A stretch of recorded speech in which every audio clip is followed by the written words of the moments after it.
¿Podría explicar qué son los principios democráticos y cuál es el objetivo detrás de estos principios? Inicialmente debería entenderse por principio la posibilidad de una orden, de un juicio que puede impactar en el desarrollo de algo. Por ejemplo, un principio democrático tiene que impactar en el desarrollo de la praxis democrática, tiene que impactar en el proceso democrático. En ese sentido, los principios democráticos no se encuentran establecidos de manera expresa en la Constitución, sino más bien se encuentran establecidos en la Ley del Órgano Electoral Plurinacional. Sin embargo, estos principios han sido elaborados en base a la Constitución. Los principios democráticos que se pueden derivar, que se pueden analizar en la Ley del Órgano Electoral Plurinacional, son inicialmente la soberanía popular, la voluntad del pueblo.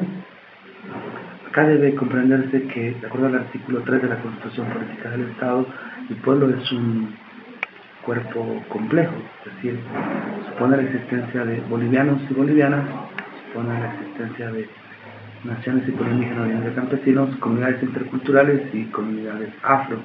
En consecuencia, la voluntad del pueblo soberano es la voluntad plural, es decir, es el carácter de pluralidad que justamente establece el artículo 1. El artículo 1 señala: Bolivia se funda en la pluralidad.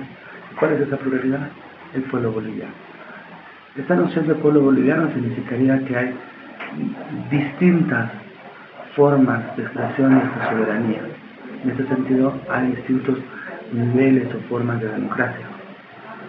No solamente se encontraría la democracia representativa y participativa, sino también la democracia comunitaria, porque las naciones del pueblo indígena y medio campesinos son parte del pueblo boliviano, y el principio de soberanía popular significaría que allí también donde se desarrollan las prácticas de democracia y los procesos democráticos. Respecto a otro principio de la plurinacionalidad, supone respetar la existencia de distintas naciones y pueblos indígenas, originarios y campesinos, y a la vez su derecho a la libre determinación, es decir, el reconocimiento de sus formas y organizaciones políticas. En ese sentido, la democracia tendrá que dialogar de manera intercultural con las naciones y pueblos indígenas, originarios y campesinos, y a la vez comprender y desarrollar formas y prácticas interculturales. En carácter de interculturalidad, la Constitución establece que las naciones y pueblos indígenas, originarios y campesinos gozan de igualdad respecto, por ejemplo, a las sociedades occidentales. Esto lo vamos a ver, por ejemplo, plasmado en la igualdad entre la jurisdicción indígena, ordinaria y campesina y la jurisdicción ordinaria. Ambas están en el mismo grado, son iguales. Si las naciones pueblos indígenas, originarios y campesinos son iguales que las sociedades occidentales, son iguales entre ellas, eso significa que ninguna de ellas puede desarrollar una labor redentora o educadora sobre otra, porque las mismas gozarían de igualdad. Eso significa que entre ellas tendrían que generarse mecanismos de comunicación cultural equitativos. Sobre esta base, y bajo la noción de transcrítica, se podría comprender a la interculturalidad de la siguiente manera: la posibilidad de que una de las culturas pueda aprender de otra de las culturas sin imponer a esta otra cultura sus creencias, sus saberes, sus principios, sus valores, su credo de universalidad.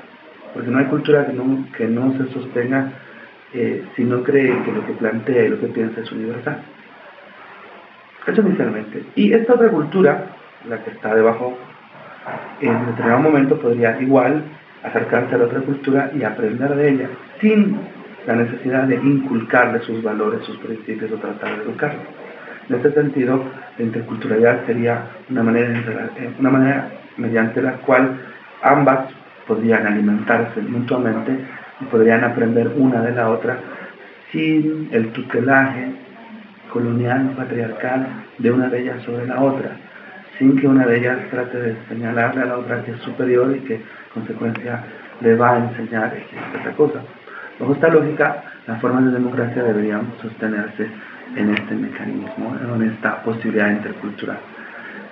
En un sentido similar deberíamos entender el principio de complementariedad, ¿no? La manera en la cual la democracia directa, participativa, representativa puede a la vez ser complementaria con la democracia comunitaria, con las formas los usos y costumbres que poseemos por los indígenas. Dentro de los principios, para ir cerrando, que son varios, creo que vale la pena prestar atención a lo que es la participación y el control social. Generalmente en un proceso democrático lo que se da es una participación efectiva, se da una comprensión esclarecida y también se da un determinado momento en el cual hay un control del programa de gobierno. Considero de que uno de los principios democráticos más interesantes radica en la amplia participación de la población, no solamente en la formación y ejercicio del poder público, sino también en el control del poder público. Es necesario destacar que de 4 órganos del Estado, 3 son elegidos por la población, y de esos 3, por lo menos expresamente, 2 pueden ser revocados por la población una vez que hayan cumplido la mitad de su mandato, y uno, el órgano judicial, se puede promover la revocatoria de su mandato a través del Consejo de la Judicatura. Que muy bien no hay una revocatoria de mandato directa, es decir, que la población pueda activarla respecto al órgano judicial, es posible promoverlo mediante el Consejo de la Judicatura. Eso significa que el Estado está siendo formado por la participación de la gente, por el control social. A esto yo quisiera denominarlo una condición de estatalidad distinta. ¿Por qué una condición de estatalidad distinta?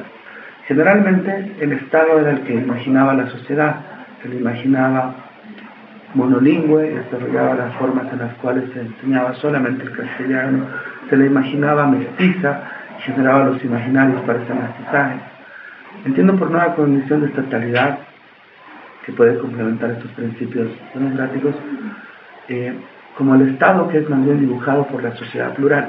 Está al revés, en vez de que el Estado sea el que dibuje la sociedad, en la sociedad plural la que puede dibujar al Estado.